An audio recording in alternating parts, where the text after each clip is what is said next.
Hello, hi dear students, welcome back to my YouTube channel home science की पाठशाला। आज का जो मेरा टॉपिक है वो है मूल्यांकन। आज हम मूल्यांकन समझेंगे। मूल्यांकन क्या होता है, ठीक है। इसकी पहली वीडियो में हमने क्या समझा था? आयोजन, हम लोगों ने गृह प्रबंध के चरण पढ़े थे ना। तो मूल्यांकन जो है वो गृह प्रबंध के चरण है, ठीक है। गृह प्रबंध का कौन कौन सा चरण हमने पढ़ा था वो हम देखते हैं। गृह प्रबंध के चरण: आयोजन, संगठन, नियंत्रण और मूल्यांकन, ठीक है। ये क्या है? ये है गृह प्रबंध के चरण।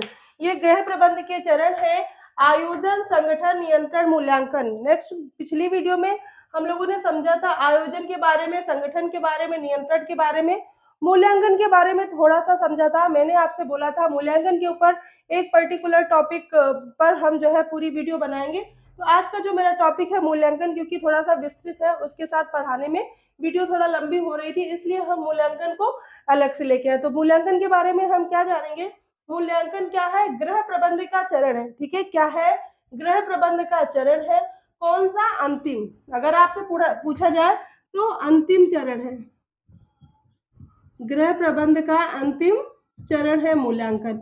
ये इसका इंट्रोडक्शन हम एक गृह प्रबंध के चरण के रूप में देखेंगे कि गृह प्रबंध के चरण का ये कौन सा जो है वो है, मतलब चरण है, अंतिम चरण है, लास्ट है। इसको चौथा और तीसरा दोनों बोलते हैं। चौथा कैसे? जब अगर संगठन, नियंत्रण, मूल्यांकन है तो ये चौथा होगा, ठीक है। और अगर संगठन को आयोजन के अंतर्गत मान लिया जाता है कभी कभी तो तीसरे नंबर पे आता है। आपको इतना समझ के रखना है कि यह अंतिम चरण है। यह गृह प्रबंध का अंतिम चरण है, ठीक है। इसमें क्या होता है? यह क्या होता है जो है, यह अंतिम चरण है। ये जो है ये क्या करता है? ये ऐसी प्रक्रिया है जो जो किसी भी कार्य को फिर से आयोजन तक ले जाती है। मतलब ये जब अंतिम चरण है, मूल्यांकन अंतिम चरण है, तो ये किसी भी कार्य को फिर से आयोजन तक ले जाती। कैसे? जब हमने लिचफील्ड के अनुसार पढ़ा है कि क्या है, गृह प्रबंध एक क्रियाओं का चक्र है। क्रियाओं का चक्र कैसे? आयोजन, आयोजन, संगठन, ठीक है, फिर नियंत्रण, फिर मूल्यांकन, ठीक है। मूल्यांकन हुआ, हमने स्तर जांचा उसका, फिर से आयोजन किया, ठीक है। क्योंकि ये क्रियाओं का चक्र बताया है किसने? लिचफील्ड ने। लिचफील्ड ने बताया है कि ये क्रियाओं का चक्र है। पहले हम किसी कार्य की योजना बनाते हैं, फिर क्या करते हैं? उसका संगठन करते हैं, फिर उस पर नियंत्रण करते हैं, नियंत्रण के बाद मूल्यांकन करते हैं, मूल्यांकन के बाद हम फिर से किसी नए कार्य के लिए योजना बनाते हैं ना। इसी भी कार्य में कोई कमी हो रह गई हो तो हम फिर से योजना बनाते हैं। तो क्या है मूल्यांकन? क्या है?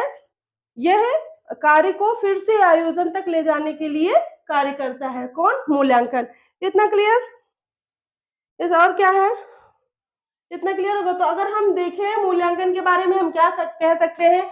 मूल्यांकन गृह प्रबंध का अंतिम चरण है, ठीक है। मूल्यांकन क्या है? गृह प्रबंध का अंतिम चरण है और यह यह कार्य को फिर से आयोजन तक पहुंचाने के लिए मदद करता है। अगर कार्य पूरा हो गया, हमने उसका मूल्यांकन किया, सब कुछ सही है, तो क्या हुआ? मूल्यांकन सही हुआ, तो हम नया कार्य के लिए कोई आयोजना बनाएंगे, ठीक है। और अगर कोई कमी रह गई है तो हम फिर से आयोजन करेंगे। क्लियर? मूल्यांकन क्या है? गृह प्रबंध का अंतिम चरण है। और क्या है? यह किसी भी कार्य को क्या करता है? फिर से आयोजन तक ले जाता है। इतना क्लियर? अब हम देखेंगे मूल्यांकन के उद्देश्य। हमने इंट्रो देख लिया इसका, अब हम देखेंगे उद्देश्य। मूल्यांकन के उद्देश्य। मूल्यांकन हमने पिछली वीडियो में ही समझ लिया था ना कि मूल्यांकन क्या है। हम किसी भी चीज की जांच करते हैं कि योजना कितनी सफल हुई है, ठीक है। क्या करते हैं? हम किसी भी कार्य की जांच करते हैं कि जो है योजना कितनी सफल हुई है, वही होता है मूल्यांकन। तो मूल्यांकन के उद्देश्य समझेंगे हम। इसको किसने बताया है? लेविन ने। लेविन ने क्या किया है? 4 उद्देश्य बताए हैं। लेविन ने मूल्यांकन के 4 उद्देश्य बताए हैं और वो 4 उद्देश्य कौन से हैं? पहला है कि यह देखना कि क्या प्राप्त हो चुका है। पहला क्या है? नोट डाउन करते रहिए। ये देखना कि क्या प्राप्त हो चुका है। ये देखना है कि क्या प्राप्त हो चुका है। यह है मूल्यांकन का उद्देश्य। दूसरा उद्देश्य क्या है? दूसरा उद्देश्य है कि अगली योजना के लिए आधार के रूप में उपयोग लाना। अगली योजना के लिए आधार के लिए उपयोग लाना। ठीक है, आधार के लिए उपयोग लाना। ठीक है, पहला क्या है? ये देखना कि हमें क्या प्राप्त हो चुका है। जब हम ये देख लेंगे कि हमें क्या प्राप्त हो चुका है, फिर हम अगली जब योजना बनाएंगे तो उसको अपना एक आधार बनाएंगे मूल्यांकन को। ठीक है, फिर क्या है? संपूर्ण योजना को संशोधित करने का, संपूर्ण योजना को संशोधित करने का आधार। संपूर्ण योजना को संशोधित करने का आधार।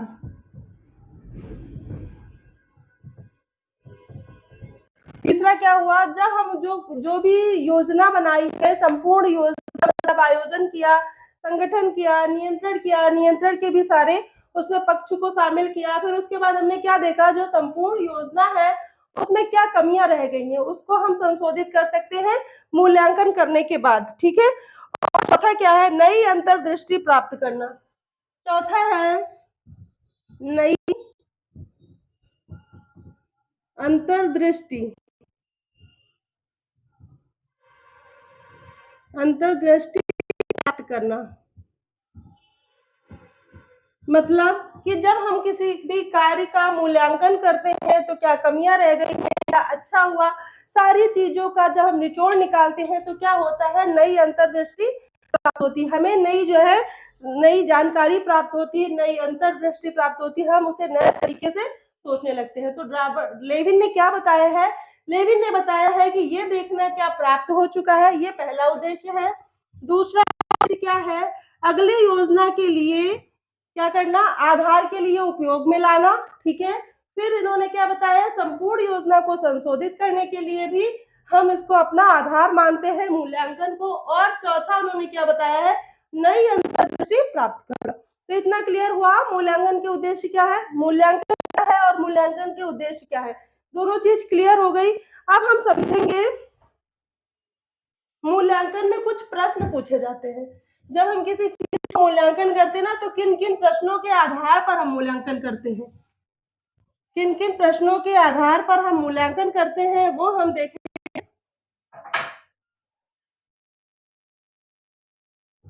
प्रश्नों का आधार, कौन कौन प्रश्न को आधार मानकर हम जो है क्या करेंगे? मूल्यांकन करेंगे। तो सबसे पहले किसने बताया? ग्रास, कैनरेल एवं नाल ने। किसने?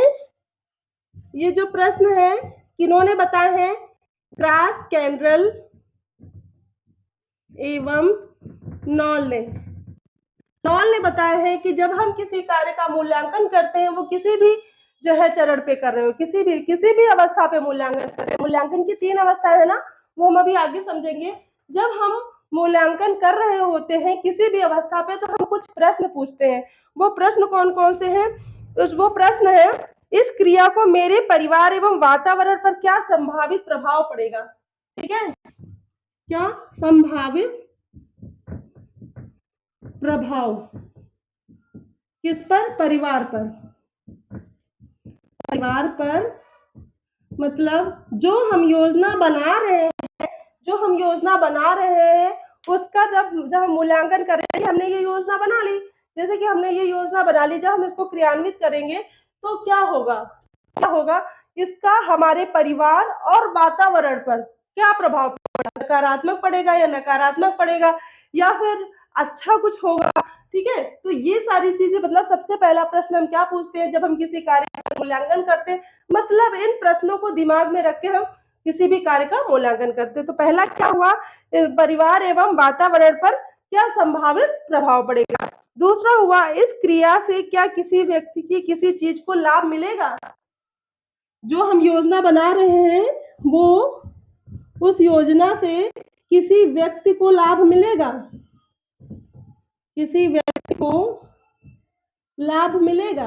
जब हम क्या करते हैं, मूल्यांकन करते हैं ना, तो हम क्या सोचते हैं, इस योजना से किसी भी व्यक्ति को क्या होगा, लाभ मिलेगा। ये क्या हुआ, दूसरा प्रश्न हुआ। तीसरा प्रश्न क्या हुआ, तीसरा प्रश्न हुआ कि इस क्रिया से किसी व्यक्ति या किसी वस्तु पर कोई बुरा प्रभाव तो नहीं पड़ेगा।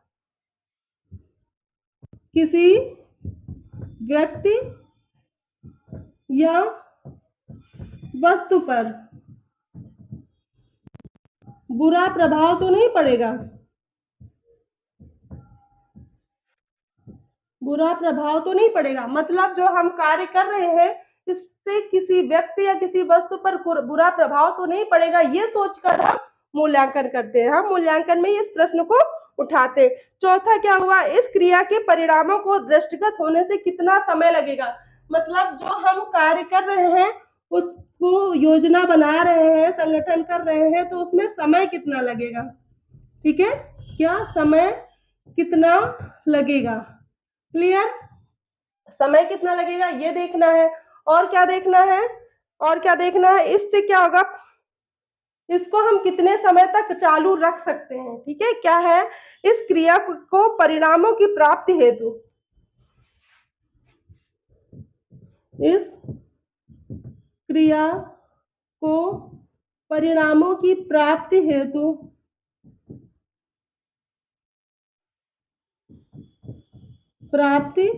हेतु कितने समय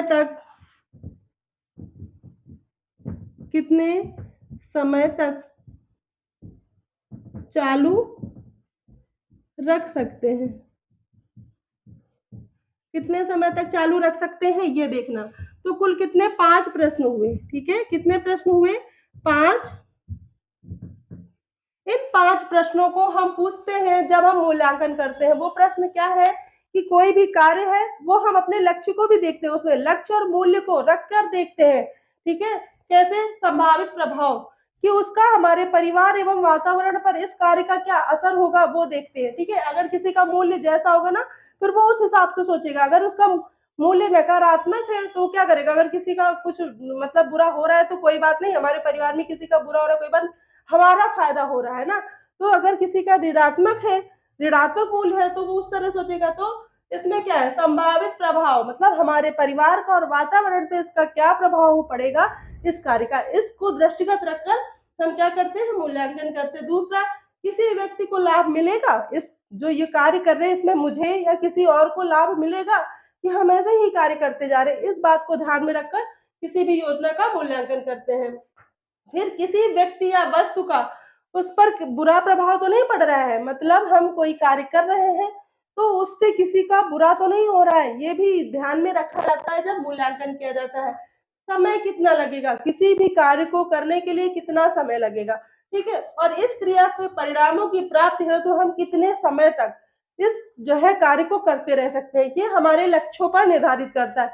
जैसे कोई छोटा कार्य है, हमने योजना बनाई कि हमें इतने दिन तक इसको पूरा करना है, तो हम ये भी देखेंगे ना समय, हमें इस कार्य करने कितना समय लग रहा है, उतना टाइम है हमारे पास कि नहीं है। ठीक है, ये भी हम देखते हैं। तो समय को भी देखा जाता है, जैसे कि अगर किसी का दीर्घकालीन लक्ष्य है तो उसको बहुत ज्यादा समय मिल रहा है, वो अपनी योजना उस अकॉर्डिंग बनाता है।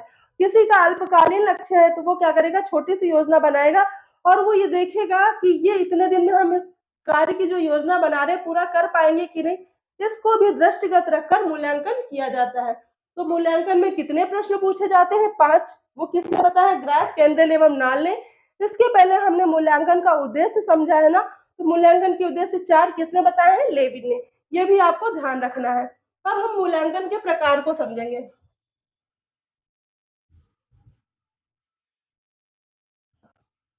मूल्यांकन का प्रकार, मूल्यांकन कितने प्रकार के होते हैं। तो सबसे पहले मूल्यांकन के प्रकार, हम 4 आधारों पे मूल्यांकन का प्रकार करते हैं, ठीक है। 4 आधारों पर मूल्यांकन के प्रकार को डिसाइड करते हैं, ठीक है। कौन कौन सा?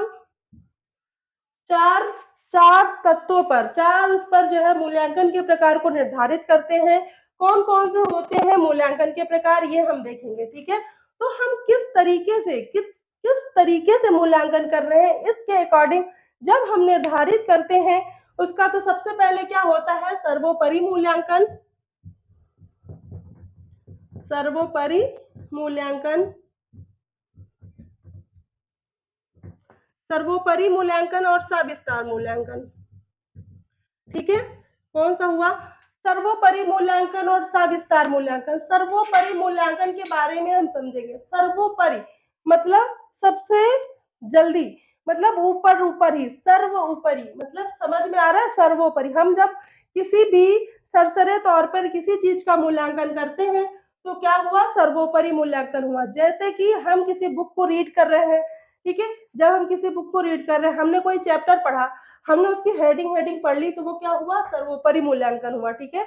हम कोई मैगजीन पढ़ते हैं, क्या करते हैं? मैगजीन पढ़ रहे हैं और कोई भी मैगजीन पढ़ रहे हैं तो उसमें क्या होता है? हमने ऊपर से हेडिंग देखी, उसका मेन तत्व देखे, ठीक है, उसमें मेन तथ्य लिखे होते हैं, वो देख लिए, क्या हुआ? समझ में आ गया कि इसमें क्या लिखा हुआ है, वो सर्वोपरि मूल्यांकन हुआ, ठीक है। जब हम किसी चीज का सविस्तार मूल्यांकन करते हैं तो क्या करते हैं? अक्षर सा उसके एक एक अक्षर पे ध्यान देते हैं, एक एक शब्द पे ध्यान देते हैं। उस शब्द, जैसे कि हम किसी चीज की व्याख्या करते हैं, जब हम किसी चीज की हमें व्याख्या करनी होती है तो हम क्या करते हैं? उसके शब्द को देखते हैं, ठीक है, उसके शब्द को देखते हैं, उसमें हम क्या क्या चीज निकाल सकते हैं, उसके अकॉर्डिंग जब हम किसी भी चीज का मूल्यांकन करते हैं तो वो क्या होता है? सविस्तार मूल्यांकन। समझ में आया? मतलब जब हम सरसरे तौर पे किसी चीज का मूल्यांकन करते हैं तो वो क्या हुआ? सर्वोपरि, मतलब ऊपर ऊपर देख लिया, मेन हेडिंग देख ली, मेन तथ्य देख लिए, वो सर्वोपरि मूल्यांकन हुआ। सविस्तार मूल्यांकन में जब हम किसी भी चीज का अक्षर सा मूल्यांकन करते हैं तो क्या हुआ? सविस्तार मूल्यांकन। नाम से ही पता चल रहा है, पूरा विस्तार में, हम पूरे विस्तार से उसका मूल्यांकन करते हैं। दूसरा होता है सापेक्ष मूल्यांकन और निरपेक्ष। सापेक्ष मूल्यांकन और निरपेक्ष मूल्यांकन,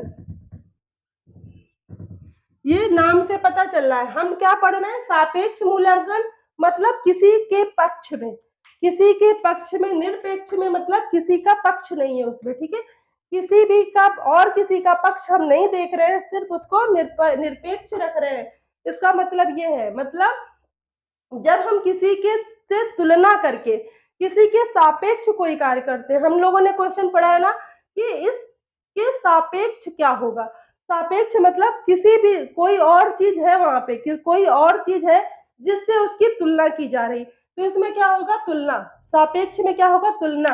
किसी के सापेक्ष मतलब किसी के सम्मुख, किसी के सम्मुख हम किसी चीज का जब मूल्यांकन करते हैं तो वो हुआ सापेक्ष मूल्यांकन। निरपेक्ष में क्या हुआ कि हम सिर्फ एक किसी भी चीज का मूल्यांकन कर रहे हैं, हम किसी और से उसकी तुलना नहीं कर रहे हैं, ठीक है। तो इसमें तुलना शब्द ध्यान में रखना है कि जब हम किसी चीज की तुलना करते हैं, जैसे कि कोई कार्य हमने 4 लोगों को दिया और जब हमने उसका मूल्यांकन किया तो हमने देखा उन्होंने कितना किया, फिर उसके सापेक्ष इन्होंने कितना किया, टाइम दोनों के पास बराबर था, इन्होंने कितना किया, उन्होंने कितना किया, ये हुआ सापेक्ष। जब हम पुराने पुराने नंबरों से अपने नए नंबरों की तुलना मूल्यांकन करते हैं तो उसमें तुलना करते हैं, तब होता है सापेक्ष मूल्यांकन। और निरपेक्ष मूल्यांकन क्या हुआ? हमें सिर्फ ये देख लिया कि हमारे कितने नंबर हैं, बस हमें कितने बढ़े हैं और हमारा मतलब नंबर सही है कि नहीं, प्रतिशत सही है कि नहीं, हमने पीछे के नंबर नहीं देखे, तो वहां हुआ निरपेक्ष, ठीक है। सापेक्ष और निरपेक्ष में क्या तुलना की जाती है? सापेक्ष में तुलना की जाती है, निरपेक्ष में किसी से तुलना नहीं की जाती है, सिर्फ इतना अंतर होता है। तीसरा होता है औपचारिक और अनौपचारिक। औपचारिक और अनौपचारिक,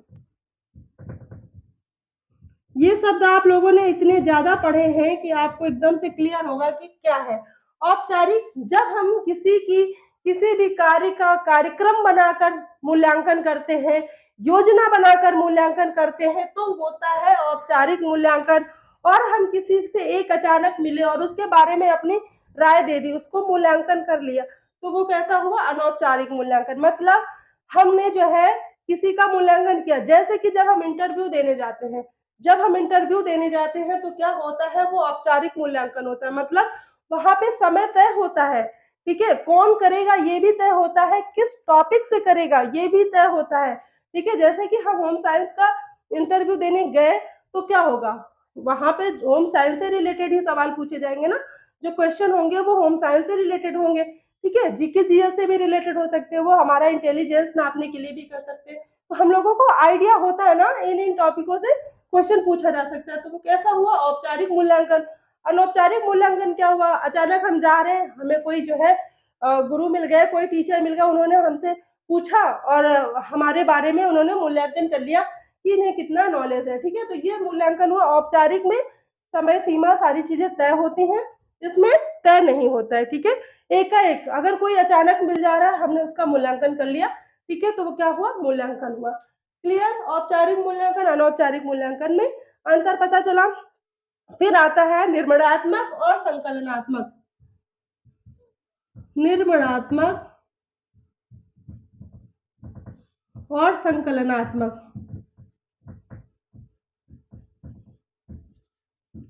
इसमें क्या होता है? जो निर्माणात्मक होता है, इसमें क्या होता है? हम निर्माण करते रहते हैं और क्या करते हैं? मूल्यांकन करते रहते हैं। मतलब सही है कि गलत है, हम कोई कार्य कर रहे हैं, हम कोई रेखा चित्र बना रहे हैं, हम कोई कला की तत्व बना रहे हैं, हम कोई योजना बना रहे हैं, उसमें क्या करते हैं? योजना को बनाते जाते हैं, क्रियान्वित करते जाते हैं और मूल्यांकन करते जाते हैं। फिर थोड़ा सा कार्य करते जाते हैं, क्रियान्वयन करते जाते हैं, योजना बनाते जाते हैं, फिर मूल्यांकन करते जाते हैं। फिर क्या करते हैं? फिर थोड़ा थोड़ा सा कार्य करते रहते हैं और मूल्यांकन करते रहे। ये होता है निर्माणात्मक मूल्यांकन। और संकलनात्मक मूल्यांकन में क्या होता है कि हम जो है क्या करते हैं? इकट्ठे पूरा क्या होता है? पूर्ण रूप से लास्ट में जो मूल्यांकन होता है, ठीक है, पूर्ण रूप से जो मूल्यांकन होता है वो होता है संकलनात्मक। संकलन मतलब क्या होता है? जोड़ना, ठीक है ना। हम इकट्ठे, जब हम इकट्ठे किसी चीज का मूल्यांकन करते हैं तो वो हो जाता है संकलनात्मक मूल्यांकन। क्लियर? सॉरी। हमने क्या देखा मूल्यांकन के प्रकार में? कि कौन कौन से मूल्यांकन के प्रकार होते हैं? सर्वोपरि मूल्यांकन और सविस्तार मूल्यांकन। मतलब हम सरसरी तौर पे कर रहे हैं मूल्यांकन और हम व्याख्या सहित कर रहे हैं अक्षरशः, ठीक है। सापेक्ष में क्या हुआ? किसी की तुलना की हमने मूल्यांकन करने में, तो सापेक्ष हुआ। तुलना नहीं करी तो वो निरपेक्ष हुआ। औपचारिक में जब हम कोई योजना बनाकर निश्चित समय सीमा तय कर जब हम किसी कार्य का मूल्यांकन करते हैं तो वो औपचारिक मूल्यांकन होता है। और अनौपचारिक में क्या होता है? एकाएक अचानक जब कोई हमें कहीं भी किसी भी जगह पे हम किसी भी चीज का मूल्यांकन कर ले, वो होता है अनौपचारिक मूल्यांकन। निर्माणात्मक में क्या होता है? हम निर्माण करते जाते हैं और बीच बीच में मूल्यांकन करते जाते हैं। संकलनात्मक में क्या होता है? जब हम पूरा कार्य पूरा कर लेते हैं तब हम जब उसका मूल्यांकन करते हैं तो वो होता है संकलनात्मक मूल्यांकन। क्लियर? मूल्यांकन के प्रकार क्लियर हो गए? क्लियर हो गए? तो हमने आज की वीडियो में पूरा देखा मूल्यांकन क्या होता है, मूल्यांकन के उद्देश्य क्या होते हैं। यहाँ पे अवस्था रह गई है, हमने पिछली वीडियो में बताया था कि किन किन अवस्थाओं पे मूल्यांकन किया जाता है, वो रह गई। हम एक बार फिर से देख लेते हैं मूल्यांकन की अवस्थाएं। पिछली वीडियो में हम बता चुके हैं, ठीक है, फिर भी हम यहाँ बता रहे हैं मूल्यांकन की अवस्थाएं। मूल्यांकन की अवस्थाएं कौन कौन सी अवस्था होती है मूल्यांकन की? मूल्यांकन 3 अवस्था पर किया जाता है। कौन कौन सी अवस्था पे किया जाता है मूल्यांकन? मूल्यांकन कौन कौन सी अवस्था पे किया जाता है? देखते हैं। सबसे पहला है, हम मूल्यांकन कब करेंगे? जब हम योजना बनाएंगे, ठीक है। जब हम योजना बनाएंगे, आयोजन का मूल्यांकन। दूसरा मूल्यांकन हम क्या कब करेंगे? जब हम क्रियान्वयन करेंगे। क्रियान्वयन करने पर, करने का मूल्यांकन। जब हम योजना बनाते हैं तब हम मूल्यांकन करते हैं कि योजना कैसी है। योजना का भी हम मूल्यांकन करते हैं, मतलब आयोजन का भी मूल्यांकन करते हैं, क्रियान्वयन का मूल्यांकन करते हैं, फिर लास्ट में आके हम परिणाम का मूल्यांकन करते हैं। किसका? परिणाम का। परिणाम का मूल्यांकन। जब हम परिणाम का मूल्यांकन करते हैं तो यह हमारी लास्ट अवस्था होती है। ठीक है, तो क्लियर, मूल्यांकन की अवस्थाएं 3 है, उद्देश्य हमने 4 बताए हैं, प्रश्न हमने 5 बताए हैं।